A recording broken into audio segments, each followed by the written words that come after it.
integral functions. In the previous video, I explained the proof of if f and g are integrable, then f plus g is also integrable. And also, I told the second one you have to take that as exercise. I think all of you have completed the proof of that one. I had given this as exercise. F minus g is also integrable. Now, the third one is, let us take this as theorem 3, because the second theorem is f minus g is integrable. Third one is, if f and g are two functions which are both bounded and integrable in closed interval AB, then the product f into g is also bounded and integrable.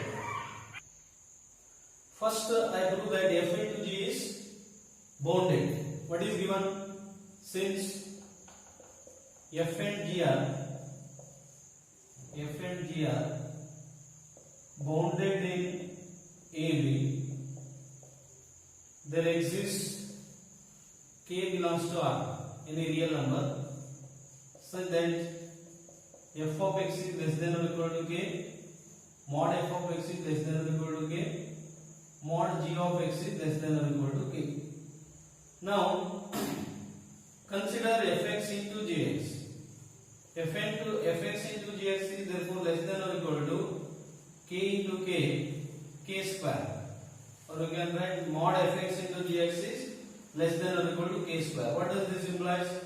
F into g is also bounded. First thing it is. Since f and g are bounded, f into g is also bounded. Next thing is we prove that f into g is integrable. For that, let capital D is equal to x0, x1, etc., xr minus 1, xr, xn minus 1, xn is equal to b. B, any division of closed interval AB.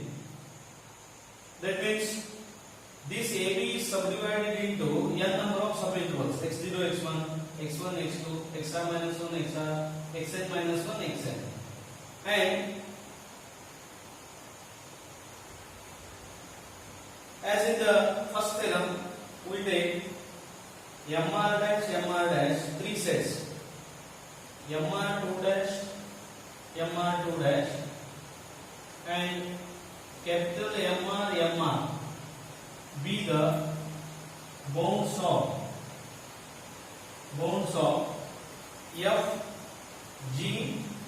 f into g in R subinterval xr minus 1, xr.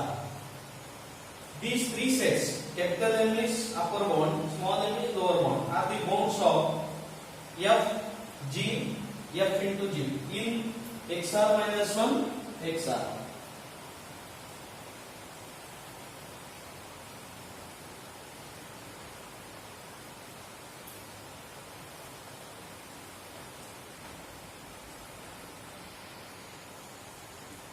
f into g in xr minus 1, xr. Next, we consider this. Suppose alpha 1, alpha 2 belongs to xr minus 1, xr, R subinterval. Consider mod f of alpha 1 or f of alpha 2. I take first simply f of alpha 2, g of alpha 2 minus f of alpha 1 into g of alpha 1. And what do we have to do now? We have to prove that f into g is integrable. For that, the oscillatory sum of f into g in the interval AB is less than epsilon.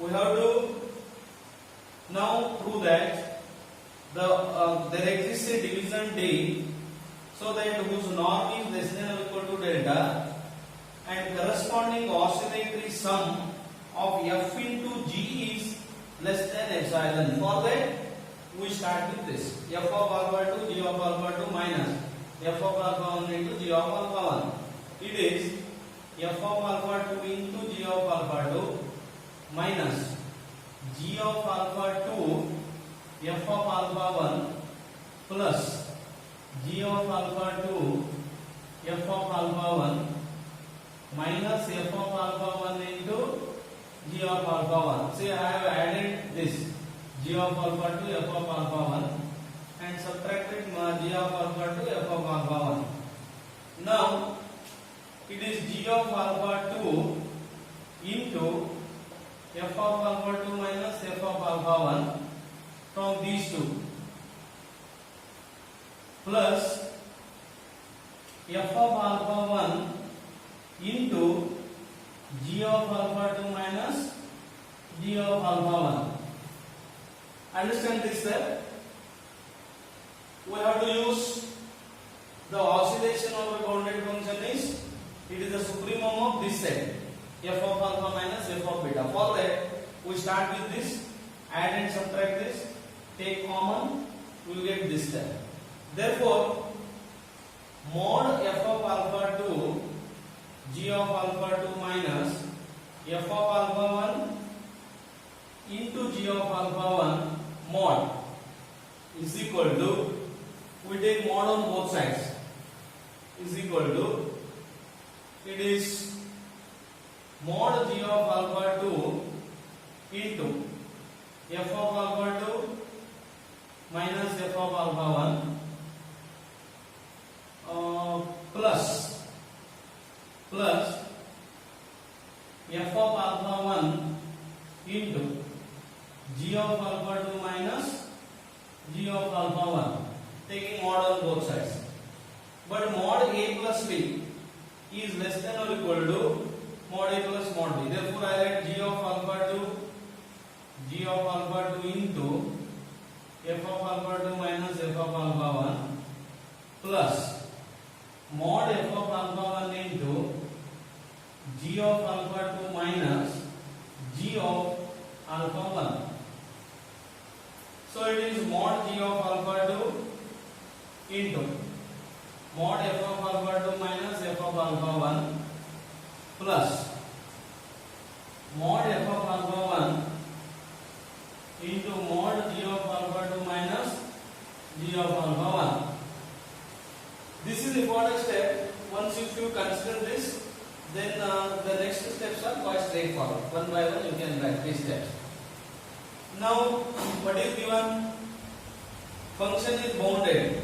Therefore it is mod g of alpha 2 is less than or equal to k. So I write k into mod f of alpha 2 minus f of alpha 1 plus k into mod g of alpha 2 minus g of alpha 1. Now we use that lemma. What is the lemma? Lemma is like this. This capital lemma, that is oscillation, m minus m is the supremum of this set. M minus m is supremum of this set. This we have proved in the beginning only. F of alpha minus f of beta is less than or equal to m minus m. So this is less than k into, what are the bounds of capital F? They are mr dash minus mr dash plus k into, what are bounds of this? mr2 dash minus mr2 dash. This lemma is used.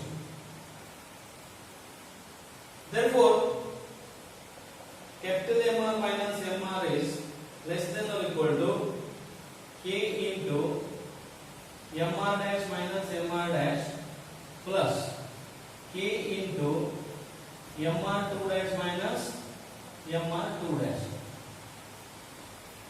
Now what is given? F and gr both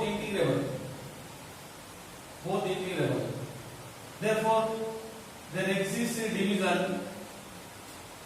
This is sufficient condition of integrability.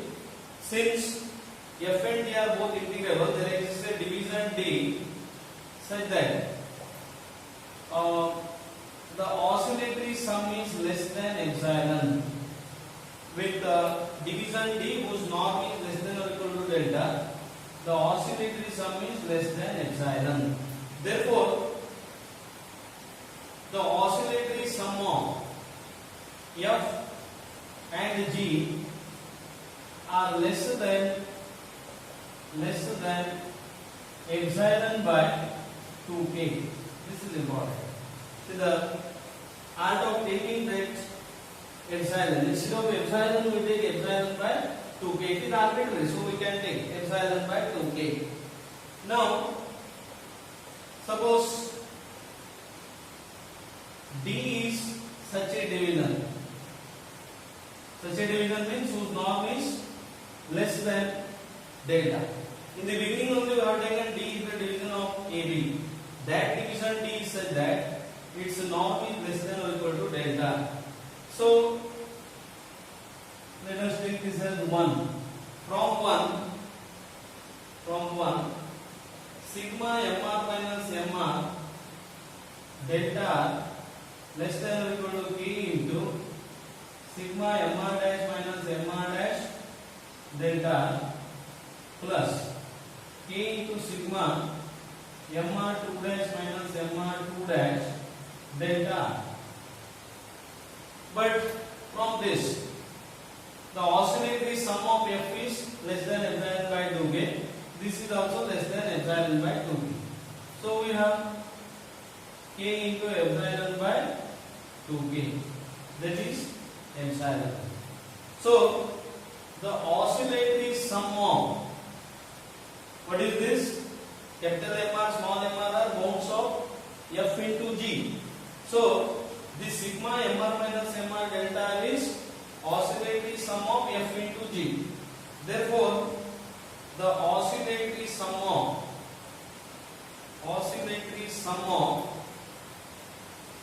f into g is less than epsilon. This implies f into g is integrable. So this is the theorem. The important thing is we use the oscillatory the oscillation of a bounded function is the supremum of the set. That is always very important.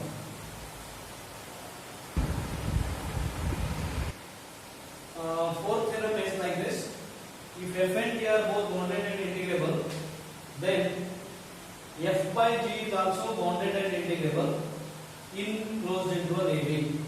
See here, mod gx is greater than or equal to t. We use this in to prove that fx by gx is also bounded. What is given here? Fx and gx are bounded in AB. Therefore, there exists k belongs to or positive integer k. There exists positive integer k such that mod f of x is less than or equal to k, g of x is less than or equal to k. Also, it is given mod g of x is greater than or equal to t. Therefore, mod fx by gx is less than or equal to mod fx upon mod gx. It is less than or equal to k by t. Right? Less than or equal to k by t. Because here mod gx is greater than or equal to d. 1 upon mod gx is less than or equal to 1 upon t. So k by t. This implies f by g is also bounded. This is the first part. If f and g are bounded, then f by g is also bounded. First part. What is the second part? Prove that f by g is integrable. That means there exists a division d such that it is not for norm less than or equal to delta, the oscillatory sum of f by g is less than epsilon. To prove that, let d is equal to x0, x1, etc., xr minus 1, xr, xn minus 1, xn is equal to b. B a division of AB. That means this AB is subdivided into n number of subintervals, and this is the r subinterval, xr minus 1, xr. Now we take capital MR dash, MR dash, MR dash, MR2 dash, MR2 dash, and capital MR, MR are the bounds of F G, F by G in this subinterval delta. Let alpha 1, alpha 2 belongs to delta xr minus 1, xr.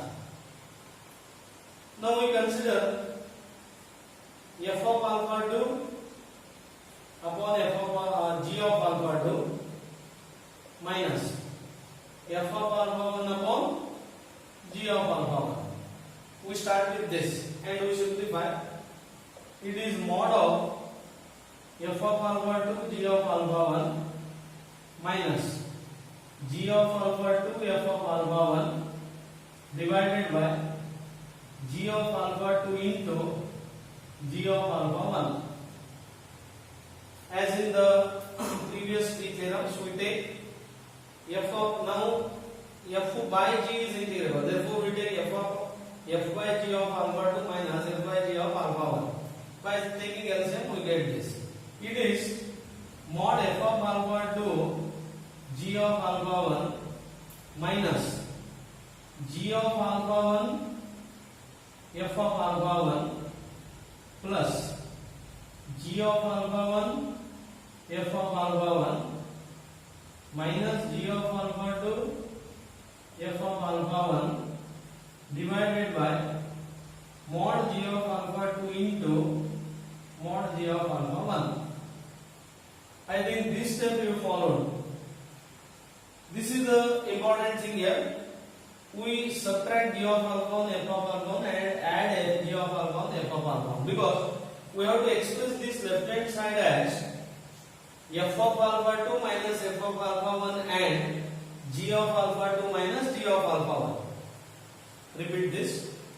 It is important. We have to express the left hand side as f of alpha 2 minus f of alpha 1 and g of alpha 2 minus g of alpha 1. How to get that one? Here g of alpha 1 is there, therefore I add g of alpha 1 f of alpha 1. Subtract this. So it is mod g of alpha 1 into g of alpha 1 into, from these two, f of alpha 2 minus f of alpha 1, or I write, yes, one more step I write, plus f of alpha 1 into f of alpha 1 into g of alpha 1 minus g of alpha 2, correct?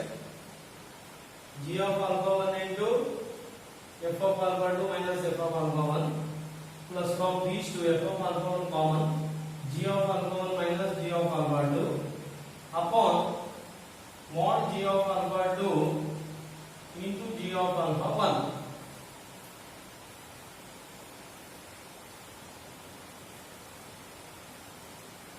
Now further, in the inequalities, we write mod g of alpha 1 into mod f of alpha 2 minus f of alpha 1 plus mod f of alpha 1 into mod g of alpha 1 minus g of alpha 2 can be written as g of alpha 2 minus g of alpha 1 divided by g of alpha 2 into mod g of alpha 1.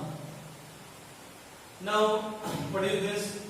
Mod g of alpha 1 is less than or equal to k into f of alpha 2 minus f of alpha 1 plus k into mod g of alpha 2 minus g of alpha 1 divided by t square.